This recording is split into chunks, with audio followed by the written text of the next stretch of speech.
An early engineering mold of the Xiaomi 17 Air has surfaced on social media, offering a first look at a device that was once under development but never made it to launch, which resembles a dual-camera version of the iPhone Air. The rear design features a horizontally aligned camera module, an exceptionally slim body measuring just 5.5 mm in thickness, making it even thinner than the iPhone Air, which is said to be around 5.6 mm thick. The front is believed to house a 6.59-inch display, placing it firmly in the large-screen flagship category despite its compact profile. That leak also hinted at a rounded corner display design and a cold-sculpted metallic body aimed at delivering a refined in-hand feel, and a 200MP main camera. The leak also points to full eSIM support. If Xiaomi builds a 6mm class Air model, it's reasonable to expect a battery somewhere just shy of 5,000 mAh.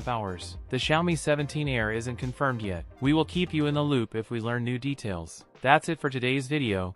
If you enjoyed it, don't forget to like, comment, and subscribe for more content. Thanks for watching, and I'll see you in the next one.